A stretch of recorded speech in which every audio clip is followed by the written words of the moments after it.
우리에게 주신 하나님의 말씀은 출애굽기 33장 1절부터 11절의 말씀입니다. 구약성경 132쪽입니다. 출애굽기 33장 1절부터 11절의 말씀을 드라마 바이블로 낭독합니다. 제33장.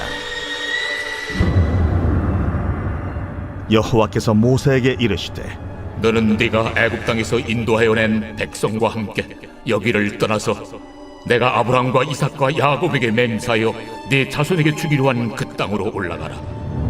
내가 사자를 너보다 앞서 보내어 가나안 사람과 아모리 사람과 헷 사람과 브리스 사람과 히위 사람과 여부수 사람을 쫓아내고 너희를 젖과 꿀이 흐르는 땅에 이르게 하려니와 나는 너희와 함께 올라가지 아니하리니 너희는 목이 곧은 백성인즉 내가 길에서 너희를 진멸할까 염려함이니라. 백성이 이 준엄한 말씀을 듣고 슬퍼하여 한 사람도 자기의 몸을 단장하지 아니하니 여호와께서 모세에게 이르시기를 이스라엘 자손에게 이르라. 너희는 목이 곧은 백성인즉 내가 한순간이라도 너희 가운데에 이르면 너희를 진멸하리니 너희는 장신구를 떼어내라. 그리하면 내가 너희에게 어떻게 할 것인지 정하겠노라. 이스라엘 자손이 호렙산에서부터 그들의 장신구를 떼어냅니다.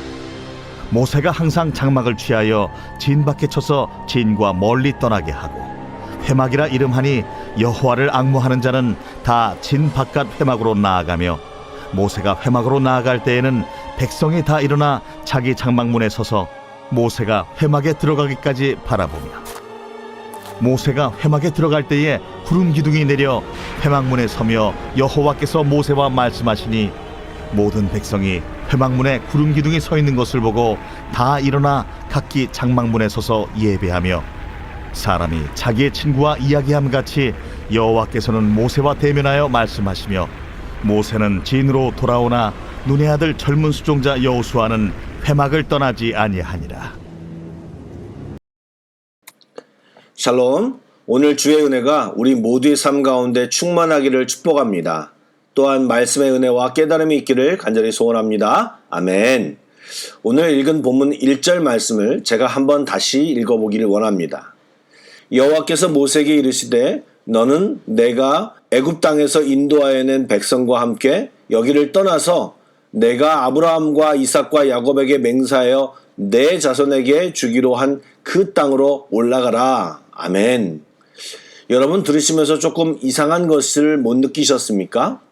그동안 하나님께서 말씀하실 때 이스라엘 백성을 인도하신 주체를 언제나 하나님으로 묘사했는데 오늘 1절 말씀에는 모세가 이스라엘 백성을 인도하였다고 묘사하고 계십니다. 이것은 하나님께서 아직 이스라엘 백성과 관계 회복이 되지 않았고 그 연장선에서 하나님이 지금 말씀하고 계심을 알려주는 내용입니다. 또한 이스라엘 백성들도 32장 1절에 이 모세 곧 우리를 애굽 땅에서 인도하여 낸 사람은 어찌 되었는지 알지 못함이니라. 이렇게 성경 말씀에서 말한 것처럼 백성들도 자기들을 이끈 주인공이 하나님이 아니라 모세라고 생각하고 있기에 하나님은 모세의 백성으로 말하며 거리를 두고 있는 뉘앙스를 보이고 계신 것입니다. 그리고 2절 말씀에 보면 하나님께서 사자를 보내어 가나안 땅에 거하는 족속들을 쫓아내버리겠다고 말씀하십니다. 사실 이것은 이스라엘 백성의 조상들과의 약속이고 모세에게도 이미 얘기한 하나님의 계획이었습니다.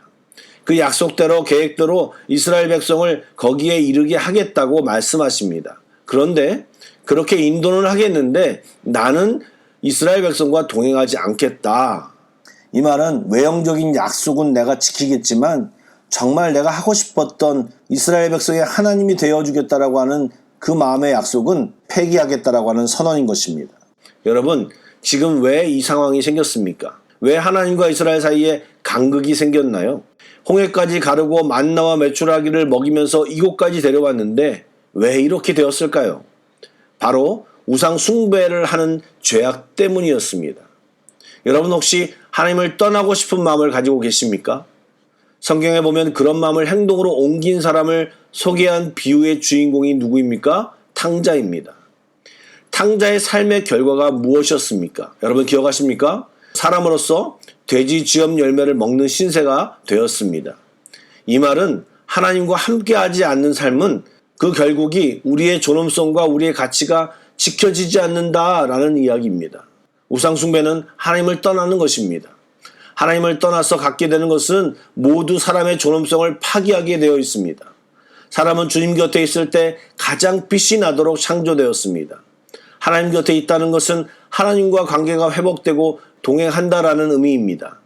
그리고 그 동행이라는 의미는 우리를 보호하시고 우리를 위해 대신 싸워주시고 우리의 삶을 인도해 주시는 관계 형성이 되어 있는 동행입니다.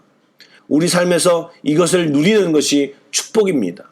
여러분, 우리는 하나님과의 관계가 제대로 되어 있습니까? 한번 곰곰이 생각해 보시길 바랍니다. 생각나는 죄가 있다면 회개하시고 뭔가 잘못된 것이 느껴지면 그것을 붙들고 하나님께 나아가 그분 곁에 머무십시오. 회개할 것을 회개하고 해결할 것을 해결하십시오. 그것이 우리가 살 길입니다. 이런 하나님의 준엄한 말씀, 즉 하나님의 결별 선언을 듣고 이스라엘 백성은 슬퍼하며 한 사람도 자신의 몸을 단장하지 않았다고 합니다. 슬픔과 회개의 외적인 표현으로 몸에 있는 장신구를 제거하는 것은 고대 사회의 흔한 관습이었습니다. 또 이런 행동은 뒤이어 나오는 말씀을 보니까 이미 하나님이 명령하신 것에 대한 순종이었습니다. 사실 그들이 애굽에서 받아가지고 나온 장신구들은 애굽 우상의 문양들이 새겨져 있고 우상 숭배와 직간접으로 관련되어 있기 때문에 그것을 제하라고 명령하셨던 것입니다. 우리가 세상에 너무 물들어 있으면 하나님 앞에 나올 때 걸림돌이 됩니다. 혹시 그런 것이 내 삶 가운데 있나 돌아보는 이 시간이 되기를 원합니다. 그리고 이어지는 말씀이 회막에 대한 이야기입니다. 회막은 만남의 장막이라는 의미로 광야에서 성막을 제작하기 이전에 이스라엘 백성과 하나님이 만나 교제하던 장소였습니다. 이 회막은 모세가 시내산에서 지시받아 만든 성막이 아니라 기도를 위해 임시로 만든 장막인 것입니다. 그런데 8절 말씀에 보니 모세가 회막에 나아갈 때 백성들이 다 일어나 자기 장막문 앞에 서서 모세가 회막에 들어가기까지 바라보며 예를 취합니다. 이것은 히브리 사회에서 존경과 경외를 나타내는 행위이며 주로 하나님의 말씀이 선포될 때나 노인들 앞에서 취했던 자세였습니다.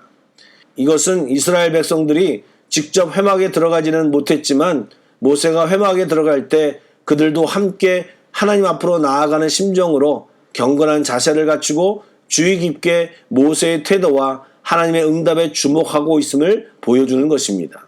그때 구름 기둥이 임하면, 즉 하나님의 임재를 느끼면 장막문에 서서 그대로 예배하며 모세가 기도하는 동안 더불어 본인의 마음을 하나님께 드렸던 것입니다. 사랑하는 여러분, 주님이 우리에게 오고 싶어도 임재하고 싶어도 우리 안에 죄가 있으면 우리가 죽을 수밖에 없기에 우리와 함께 머물 수 없는 것입니다. 그래서 우리가 죄를 품고 있으면 기도도 이루어지지 않는다고 이야기하고 있는 것입니다.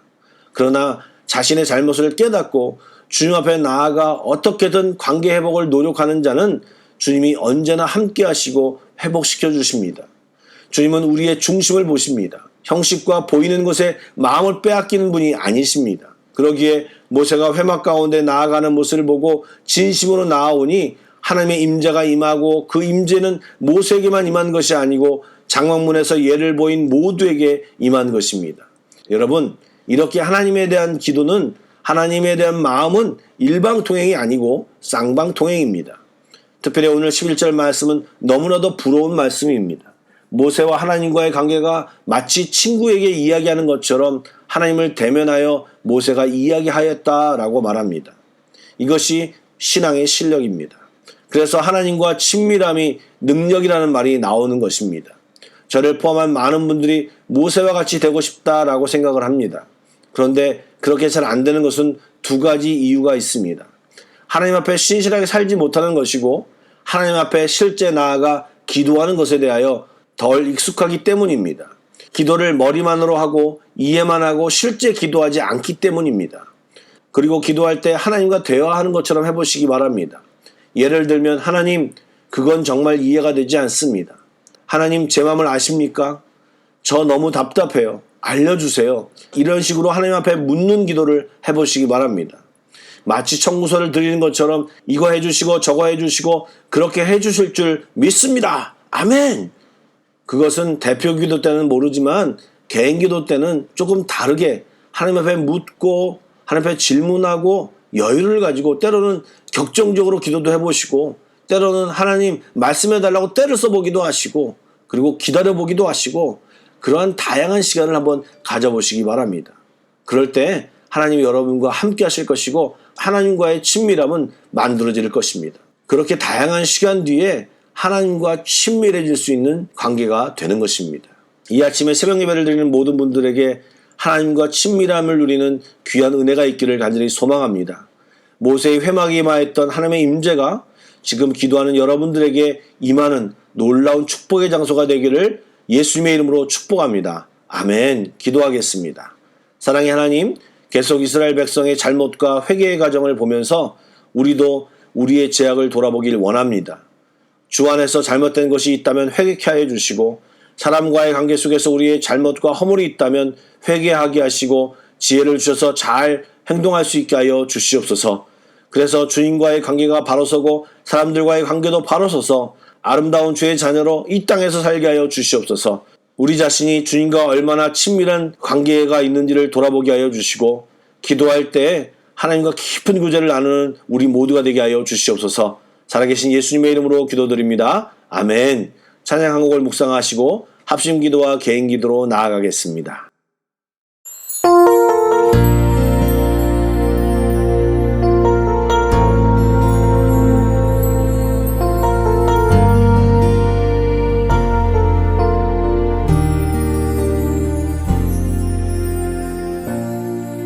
하늘의 문을 여소서 이곳을 주목하소서 주를 향한 노래가 꺼지지 않으니 하늘을 열고 보소서 이곳에 임재하소서 주님을 기다립니다.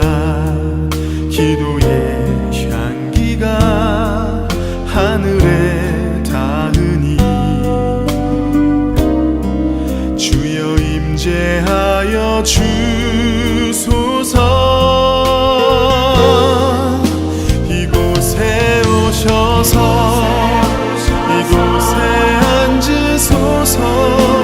이곳에서 예배를 받으소서. 주님의 이름이 주님의 이름만이 오직 주의 이름만 이곳에 있습니다.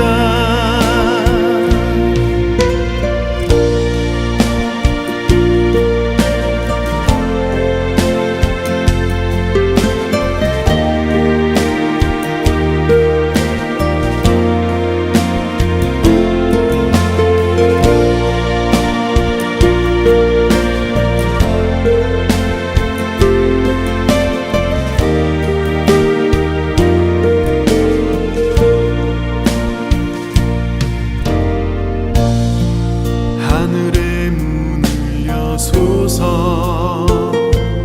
이곳을 주목하소서 주를 향한 노래가 꺼지지 않으니 하늘을 열고 보소서. 이곳에 임재하소서. 주님을 기다립니다. 기도의 향기가 하늘에 닿으니 주여 임재하여 주소서.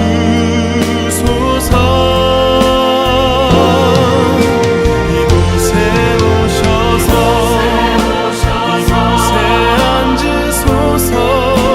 이곳에서